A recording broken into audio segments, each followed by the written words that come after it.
할렐루야. 주님께서 우리와 같이 계십니다. 주님이 함께 하신 오늘도 우리에게 좋은 일이 있을 줄 믿습니다.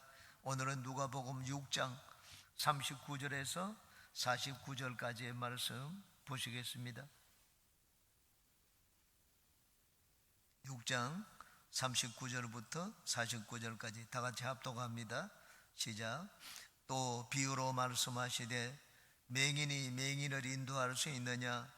둘이 다 구덩이에 빠지지 아니하겠느냐? 제자가 그 선생보다 높지 못하나 무릇 온전하게 된 자는 그 선생과 같으리라. 어찌하여 형제의 눈 속에 있는 티는 보고 내 눈 속에 있는 들보는 깨닫지 못하느냐? 너는 내 눈 속에 있는 들보를 보지 못하면서 어찌하여 형제에게 말하기를 형제여 나로 네 눈 속에 있는 티를 빼게 하라 할 수 있느냐? 외식하는 자여 먼저 내 눈 속에서 들보를 빼라. 그 후에야 네가 밝히 보고 형제의 눈 속에 있는 티를 빼리라. 못된 열매 맺는 좋은 나무가 없고 또 좋은 열매 맺는 못된 나무가 없느니라. 나무는 각각 그 열매로 아나니 가시나무에서 무화과를 또는 찔레에서 포도를 따지 못하느니라. 선한 사람은 마음에 쌓은 선에서 선을 내고 악한 자는 그 쌓은 악에서 악을 내나니 이는 마음에 가득한 것을 입으로 말함이니라. 너희는 나를 불러 주여 주여 하면서도 어찌하여 내가 말하는 것을 행하지 아니하느냐? 내게 나와 내 말을 듣고 행하는 자마다 누구와 같은 것을 너희에게 보이리라. 집을 짓되 깊이 파고 주추를 반석 위에 놓은 사람과 같으니 큰 물이 나서 탕류가 그 집에 부딪히되 잘 지었기 때문에 능히 요동하지 못하게 하였거니와 듣고 행하지 아니하는 자는 주추 없이 흙 위에 집 지은 사람과 같으니 탕류가 부딪힘에 집이 곧 무너져 파괴됨이 심하니라 하시니라. 아멘. 행하는 자가 되라는 제목으로 오늘 말씀을 오늘은 나누겠습니다. 6장 20절부터 예수님은 무리들을 모아놓고 설교를 하셨습니다. 마태복음에는 산 위에서 설교를 하셨는데 누가복음에는 평지에서 설교를 하셨기 때문에 또 평지 설교라고 합니다. 그 내용이 짧습니다. 마태복음에는 8가지 복을 말씀을 하셨는데 여기서는 4가지 복을 말씀을 하셨다고 말씀을 했습니다. 말씀을 듣고 행하는 자는 복이 있을 것이라고 말씀을 했습니다. 오늘날 현대 교회 또 교인들의 문제는 귀는 큰데 행함은 적다는 것입니다. 어디서든지 말씀을 들을 수도 있습니다. 내가 원하는 말씀 원하는 대로 들을 수가 있습니다. 그러나 행함은 따라가지 못하는 경우가 있습니다. 그래서 교회는 크고 또 교인들이 많지만은 세상에서 인정을 받지 못합니다. 세상에서는 교사가 계속 줄어들고 있습니다. 이게 예수님이 오늘 우리에게 한 말씀, 특별히 우리에게 더 오늘날 인생을 사는 우리 현대 기독교인들에게 더 해당되는 말씀입니다. 너희는 듣기만 하지 말고 행하는 자가 되라고 말씀을 하셨습니다. 그러므로 우리는 성경 말씀을 읽을 때 항상 듣고 깨달았으면 그것으로 그치지 말고 행함에 있는 우리 기독교인이 되시기 바랍니다. 한 절씩 살펴보겠습니다. 39절입니다. 또 비유로 말씀하시되 맹인이 맹인을 인도할 수 있느냐? 둘이 다 구덩이에 빠지지 아니하겠느냐? 너무나 당연한 말씀입니다. 맹인을 가지고 예수님이 비유로 말씀을 하셨습니다. 이 맹인은 바리새인들입니다. 바리새인들은 자기들이 맹인이었지만 스스로 누구보다 잘났고 많이 안다고 생각을 했습니다. 세상에서 자기는 알지를 못하면서 잘났다고 하는 자들이 많습니다. 뒤에서 듣는 사람들을 속으로 웃는 경우도 있습니다. 옛날에 소크라테스 때에도 그랬습니다. 소크라테스 때 살던 이 그리스 시대에 소크라테스가 외친 말씀이 있습니다. 소크라테스의 이 평생에 가르침을 한마디로 하라면 너 자신을 알라는 말씀입니다. 너 자신을 알라는 말은 다른 것이 아닙니다. 네가 모르면서 알고 있다 하는 그것을 깨달으라는 말입니다. 네의 무지를 알라는 말입니다. 사람들은 종종 모르면서 아는 척 하는 경우가 많습니다. 그렇기 때문에 예수님이 그 당시에 사람들에 대해서 특히 바리새인들에 대해서 맹인이 맹인을 인도하는 것과 같다고 했습니다. 바리새인들은 누구보다 많이 배웠습니다. 거룩한 자들이고 백성에게 존경을 받는 자들입니다. 그럼 어떻게 해서 그들이 맹인입니까? 그 다음 절에 이유가 설명되어 있습니다. 40절 같이 읽겠습니다. 제자가 그 선생보다 높지 못하나 무릇 온전하게 된 자는 그 선생과 같으니라. 제자가 선생보다 높지 못하다고 했습니다. 선생을 비판하는 자는 온전한 자가 아닙니다. 선생보다 낫다고 하는 자입니다. 제자가 선생보다 낫지 못한데 제자가 선생보다 낫다고 하는 자들이었습니다. 예수님이 선생으로 오셨습니다. 예수님이 선생으로 오셨는데 이 바리새인들은 예수님을 비판했습니다. 손가락질을 했습니다. 율법과 전통이 이렇게 되어 있는데 왜 당신은 그렇게 가르치느냐? 당신의 제자들은 왜 그러냐? 그렇게 얘기를 했습니다. 예수님이 바리새인들에게 제자가 선생보다 낫지 못하다고 했습니다. 우리는 항상 이것을 마음에 가져야 됩니다. 내가 좀 알게 되면 상당히 제가 더 잘난 줄로 생각을 하는 경우가 많습니다. 예수님은 이 바리새인들을 두고 이 말씀을 하셨습니다. 그러므로 우리는 항상 겸손해야 됩니다. 내 같은 자가 알아봐야 뭘 아는 것이 있겠느냐? 그런 겸손한 마음을 가져야 됩니다. 마치 자기가 더 나은 것처럼 가르치는 자인 것처럼 그런 행동을 해서는 안 됩니다. 제자는 항상 겸손한 마음을 가져야 됩니다. 무릇 온전하게 된 자는 그 선생과 같으리라. 우리가 온전하게 될 수가 있습니까? 우리는 온전하게 되지를 못합니다. 평생 배우지 않습니까?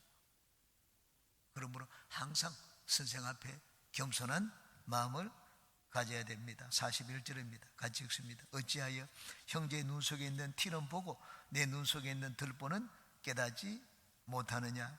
앞에 37절에도 비판하지 말고 정죄하지 말라고 했습니다. 내가 남을 비판하면 나도 비판거리가 있습니다. 이 남을 비판하는 사람에 대해서 우리가 잘 알아야 됩니다. 남을 비판하는 사람은 자기 허물과 이걸 감추려고 하는 사람입니다. 나는 더 낫다는 것입니다. 저 사람만큼 그런 죄는 없다는 것입니다. 실제로는 더 많은 죄를 가지고 있습니다. 가늠한 여인을 붙들어 와가지고 돌로 치러 가는 자들에게 죄 없는 너희들을 먼저 치라고 했습니다. 전부 다 자기는 돌로 그 여인을 치면 자기는 그런 가늠죄가 없고 음욕이 마음에 없는 줄로 서로가 그렇게 느낍니다. 사람들이 또 그것을 보이고자 합니다. 비판을 하고 목소리를 크게 내는 사람들의 심리입니다. 그런데 예수님은 그 심리를 환하게 아셨습니다. 그리고는 눈을 열어가지고 각자가 자기 죄를 보게 만드셨습니다. 예수님이 눈을 열어가지고 자기 죄를 보게 만들자 어느 누구도 그 여인을 치는 자가 없었습니다. 자기는 보다 훨씬 더 큰 죄를 지은 것이 생각났기 때문입니다. 이게 비판하는 자는 죄가 없는 자가 아닙니다. 실제로는 자기 죄를 감추려고 하고 자기는 그렇지 않다, 자기는 더 낫다 하는 것을 보이려고 하는 자입니다. 이 다음에 42절이 바로 이 사실을 잘 보여주고 있습니다. 42절 같이 읽습니다. 너는 내 눈 속에 있는 들보를 보지 못하면서 어찌하여 형제에게 말하기를 형제여 나로 네 눈 속에 있는 티를 빼게 하라 할 수 있느냐? 외식하는 자여 먼저 내 눈 속에서 들보를 빼라. 그 후에야 네가 밝히 보고 형제의 눈 속에 있는 티를 빼리라고 말씀을 했습니다. 내 눈이 깨끗해야지 다른 사람의 뭘 치료할 수가 있습니다. 다른 사람의 문제가 있는 걸 잘 봐줄 수가 있습니다. 자기 시력이 0.1도 안 되는데 다른 사람 보고 야 너 이것저것 고쳐라 왜 그러냐 그렇게 말을 할 수가 있습니까? 자기도 제대로 보지 못하면서 상대방의 잘못을 지적해주고 어디가 너 고쳐라 어디가 더럽다 그 말해주기 위해서는 안경을 끼고 자기 시력이 좋아져야 됩니다. 자기 시력은 좋아지지 않은데 상대방에게 고치라고 하면 그건 잘못된 것입니다. 저는 어저께도 잠깐 TV를 켰다가 적시로 다른 걸 돌렸습니다. 정치 패널들이 나와서 얘기를 하는데 전부 다 비판하는 내용이었습니다. 저는 이 비판하는 얘기를 들으면 속으로 생각을 합니다. 아니 거짓말쟁이 사기꾼들이 무슨 얘기를 하느냐. 제 눈에는 정치인들은 전부 거짓말쟁이 사기꾼처럼 그렇게밖에 보이지 않습니다. 여당 야당 가릴 것 없습니다. 모두가 다. 그런데 비판하는 데 있어서는 자기가 거짓말쟁이 사기꾼이 성품을 고쳐야 되는데 자기 고칠 생각을 하지 않습니다. 다른 사람을 무자비하게 비판합니다. 도마에 세워놓고 그냥 후려팹니다. 그러면 자기는 그렇지 않은 줄 알고 누가 들으면 어떻게 생각하겠습니까? 야, 저 사람 똑똑하다, 저 사람 잘한다, 그렇게 생각하지 않겠습니까? 이게 이 사람들의 심리입니다. 그런데 우리는 항상 속담을 생각해야 됩니다. 개 묻은 개가 똥 묻은 개를 나무라 한다고 했습니다. 이 똥 묻은 개가 개 묻은 개를 나무라 한다고 했죠. 여기 똥이 묻었는데도 자기 더러운 걸 씻어야지 막 기어 그 묻은 것 보고 털어라, 그렇게 얘기를 합니다. 예수님이 바로 그런 사람들로도 여기 말씀을 했습니다. 유대인의 탈무드에 보면 이런 이야기가 있습니다. 한 사람이 랍비에게 나와서 탈무드를 좀 가르쳐 달라고 했습니다. 그러자 몇 가지 이렇게 보더니만은 당신은 탈무드를 공부할 자격이 없다, 그래서 가르쳐 주지 않았습니다. 그러자 한번 나를 테스트 해보라고 했습니다. 그러자 랍비가 질문을 했습니다. 두 사람이 굴뚝 청소를 하러 올라갔는데 나중에 내려오는데 보니까 한 사람은 새까맣게 더러워져 있고 검정이 묻어 있고 한 사람은 깨끗한 채로 내려왔다고 했습니다. 그러면 이 두 사람 중에 누가 가서 자기 몸을 씻겠느냐 질문을 했습니다. 그러자 자신 있는 듯이 대답을 했습니다. 아니, 당연히 검정이 묻은 자가 가서 씻죠. 그런데 랍비가 대답을 했습니다. 과연 당신은 탈무드를 배울 자격이 없다, 돌아가라고 했습니다. 물었습니다. 아니, 왜? 답이 뭡니까? 그러자 항상 사람들은 상대방을 본다고 했습니다. 이 흰 사람은, 검은 사람은 상대방을 보고 자기 몸이 희다고 생각을 합니다.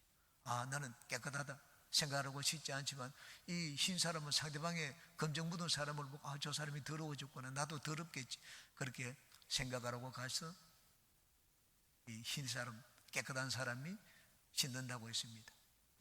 그러자 이 청년이 깨달았습니다. 좋습니다, 나에게 다시 한 번만 더 기회를 주십시오. 다시 한 번만 더 질문을 해달라고 했습니다. 그러자 랍비가 똑같은 질문을 했습니다. 두 사람이 올라가서 굴뚝 청소라고 내려왔는데 한 사람은 쉬고 한 사람은 무슨 내려왔다, 누가 가서 씻겠느냐? 그러자 청년이 웃으면서 대답을 했습니다. 그건 당연하죠. 상대방을 보고 자기를 보기 때문에 흰 사람이 가서 씻는다고 했습니다. 그러자 랍비는 또 대답을 했습니다. 과연 당신은 탈무드를 배울 자격이 없습니다. 그래서 청년이 물었습니다. 아니, 뭐 때문입니까? 굴뚝 청소를 했는데 어떻게 두 사람이 다 더러워지지, 한 사람은 깨끗하고 한 사람은 더러운 채로 내려올 수 있겠느냐? 그런 일은 없다고 했습니다. 사람이 다 똑같다는 말입니다. 유대인의 탈무드는 또 이런 얘기가 있습니다. 한 시각장애인이 밤에 길을 가는데 친구가 이 시각장애인에게 이 호롱불을 들려주었습니다. 당신이 가는데 밤에 혹시 사람과 부딪힐지 모르니까는 호롱불을 들려주었습니다. 이걸 들고 가라고 했습니다. 그러자 이 시각장애인이 화를 내었습니다. 아, 나는 보지를 못하는데 이 불이 무슨 소용이 있느냐고 했습니다. 그러자 친구가 대답을 해주었습니다. 이보게, 이 자네를 위해서 하는 것이 아니고 다른 사람이 밤에 어둡기 때문에 길을 가다가 다른 자네에게 부딪히지 않도록 하기 위하여 당신이 들고 가는 것이라고 했습니다. 아, 그렇구나 하고 이 시각장애인이 호롱불을 들고 갔습니다. 밤에 바람도 좀 불고 어둡고 하는데 가다가 한 사람이 갑자기 와서 탁 부딪혔습니다. 부딪히니까 이 시각장애인이 얘기를 했습니다. 호롱불을 들고 간 시각장애인이, 당신은 눈이 어디 있느냐, 도대체 눈도 없느냐고 얘기를 했습니다. 그러자 이 오다가 부딪힌 상대방이 아유, 죄송합니다, 앞을 보지 못하시는 분이군요, 그렇게 얘기하고 이 얘기를 했습니다. 그러자 이 시각장애인이 얘기를 했습니다. 당신은 이 불이 보이지도 않았느냐고 물었습니다. 그러자 이 부딪힌 사람이 얘기했습니다. 아유, 바람이 불어가지고 불이 꺼졌네요.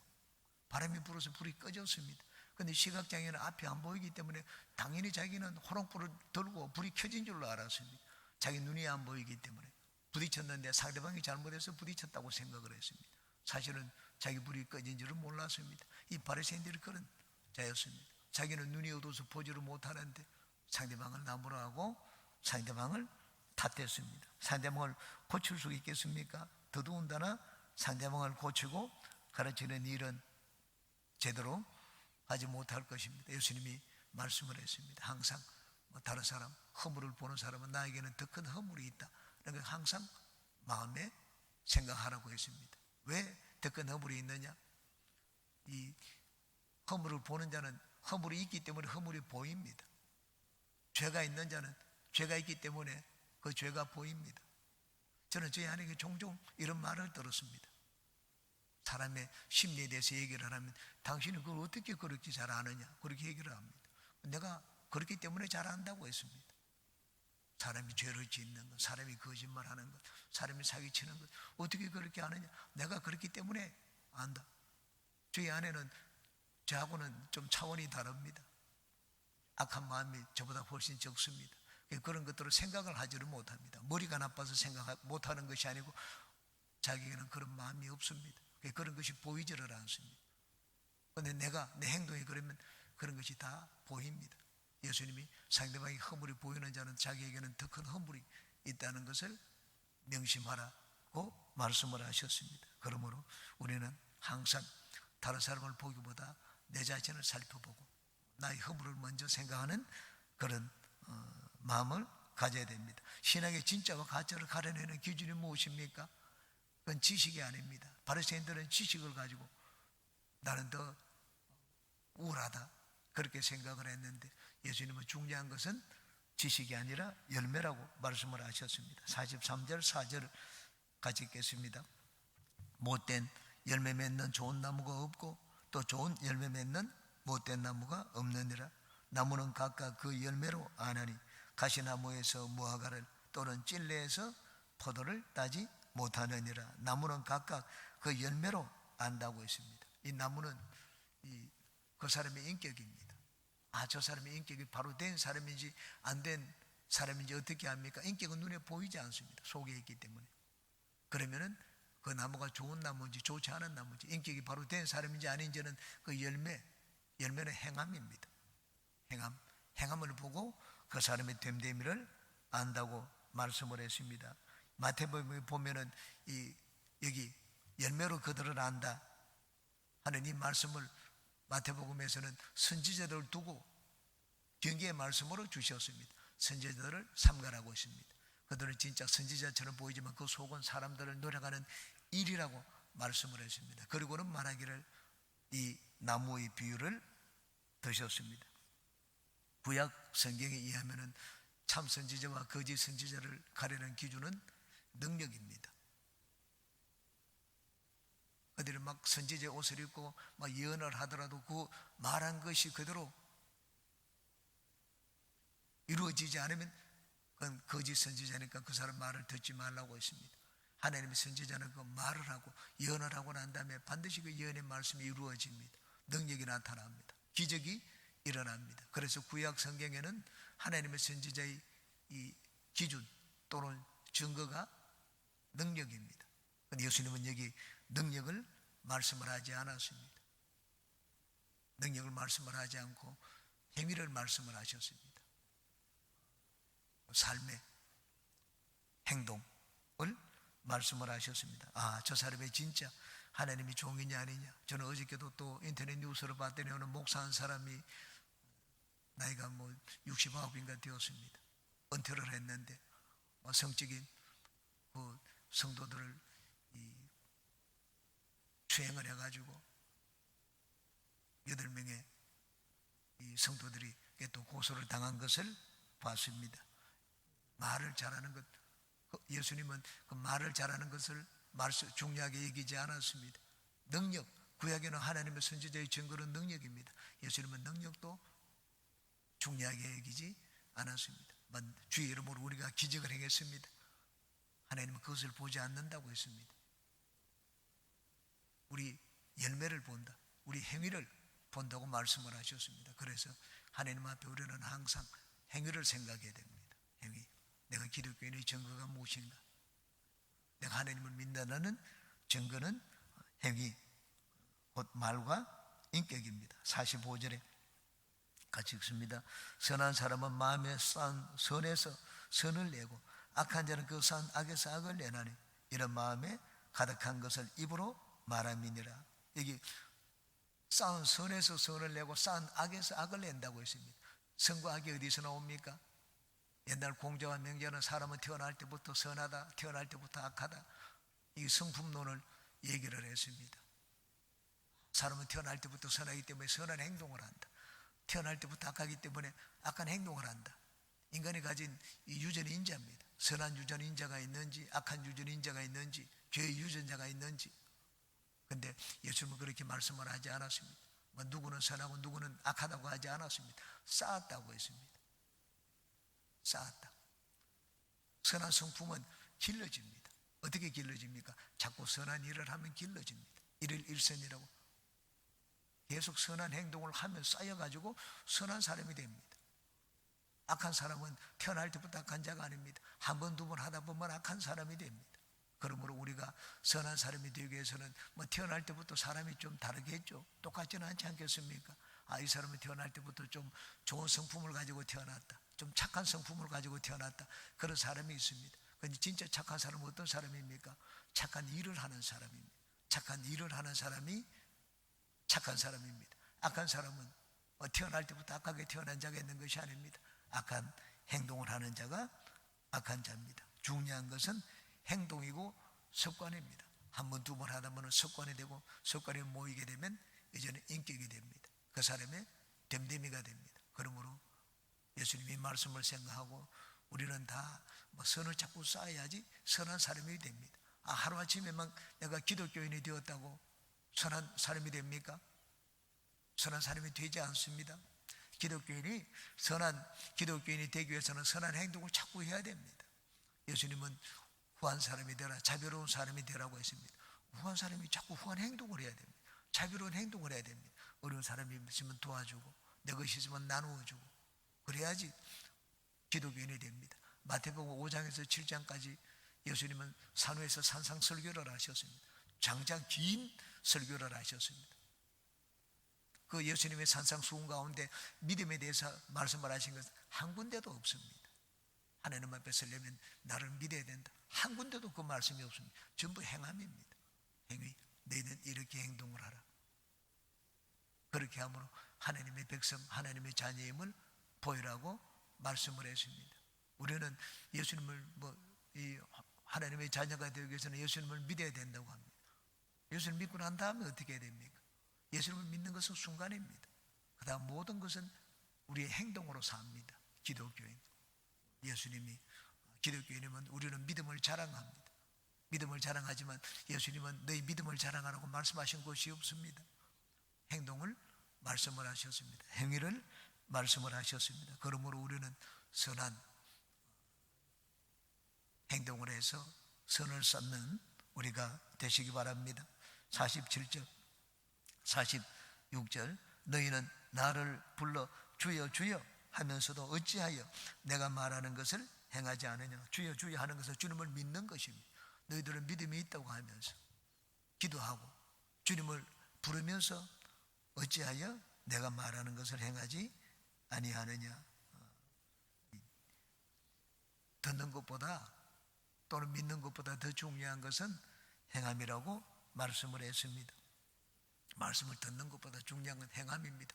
예수님이 비유로 말씀을 해주셨습니다. 두 아들에게 포도원에 가서 일하라고 했는데 형은 가겠다고 했는데 나중에 안 갔습니다.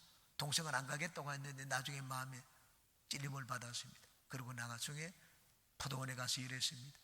예수님이 무리들에게 물었습니다. 이 두 아들 중에 누가 그 아버지의 말씀에 순종했느냐고 했습니다. 말로만 예 하고 그 앞에서 하고 행하지 않은 자 그가 아니라고 했습니다.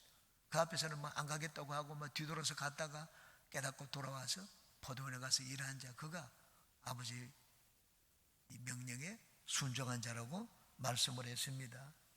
예수님이 말씀을 했습니다. 예수께서 그들에게 이르시되 내가 진실로 너희에게 이르노니 세리들과 창녀들이 너희보다 먼저 하나님의 나라에 들어가리라. 세리와 창녀들은 회당 예배에 참석할 수가 없었습니다. 근데 그들이 먼저 하나님 나라에 들어갈 것이라고 했습니다. 예수님은 행함의 중요성을 지금 여기서 보여주고 있습니다. 예수님의 가르침을 듣고 많은 사람들이 변화를 받았습니다. 랍비들의 가르침과 예수님의 가르침이 달랐습니다. 왜 예수님의 가르침이 달랐는가? 예수님은 행하는 선생이었습니다. 행함이 있는 선생이었습니다. 그래서 사람들이 그것을 보고 변화를 받았습니다. 47절 내게 나와 내 말을 듣고 행하는 자마다 누구와 같은 것을 너희에게 보이리라. 행함이 있는 자, 행함이 있는 자가 어떤 것인 자인지를 보여주겠다고 했습니다. 48절에 집을 지을 때 깊이 파고 주추를 반석 위에 놓은 사람과 같으니 큰 물이 나서 탕류가 그 집에 부딪히되 잘 지었기 때문에 능히 요동하지 못하게 하였거니와. 나중에 우리가 인생의 위기를 만날 때 그 위기 가운데서 살아남는 자가 어떤 자인지를 보여주셨습니다. 이게 말씀을 지켜 행하는 자입니다. 하나님이 나중에 우리 인생의 큰 위기가 어디 있습니까? 하나님의 심판대입니다. 하나님의 심판대 앞에 섰을 때 우리가 그 앞에 살아남는 자들이 어떤 자들이냐? 행함이 있는 자라고 말씀을 했습니다. 마지막 49절입니다. 함께 읽습니다. 듣고 행하지 아니하는 자는 주추 없이 흙 위에 집 지은 사람과 같으니 탕류가 부딪히며 집이 곧 무너져 파괴됨이 심하니라 하니라. 집을 짓는데 제일 중요한 것이 주추입니다. 그 주추들 없이 그냥 나무를 그냥 땅에 박아 놓으면은 흙이 쓸려 내려갈 때 주추가 이게 기둥이 무너집니다. 그러므로 기둥이 무너지지 않도록 주추들을 잘 세워야 됩니다. 근데 집을 지을 때도 그냥 세우지 않습니다. 거푸집을 만들어 가지고 세면을 이 콘크리트로 이게 바닥을 딱 든든하게 만듭니다. 그리고 그 위에 이제는 건물을 세웁니다. 주축, 이 기초가 든든해야 됩니다. 우리 신앙에 있어서도 이 주춧돌과 같은 것이 있습니다. 성령입니다. 신앙의 집을 잘 세우기 위해서는 성령의 인도를 받고 성령과 함께 신앙생활을 했습니다. 우리 신앙의 주춧돌과 같은 것이 성령입니다. 성령이 없이 예수님을 믿고 성령이 누군지도 모르면 어려움을 당하고 위기가 당하면 세상으로 돌아갑니다. 시험에 들기도 합니다. 그런데 성령과 함께 신앙생활을 하면 그렇지 않습니다. 우리 인생의 신앙의 주춧돌과 같은 것이 성령입니다. 우리는 모일 때마다 기도하고 늘 성령 충만을 구합니다. 왜? 성령과 함께 신앙생활을 해야지 이제 내 힘으로 신앙 하나님을 믿는 것이 아니라 성령의 도우심을 받아가지고 이제 신앙생활을 하게 됩니다. 내가 하나님 손잡고 가면 힘들면 손을 놓습니다. 다 쓰러집니다. 성령이 우리의 손을 잡고 가면 그렇지 않습니다. 성령은 우리를 품에 품고 가십니다. 그러므로 여러분 늘 성령 하나님을 의지하고 성령과 함께 주님을 믿고 섬기는 우리 모두가 되시기를 주님의 이름으로 축원합니다.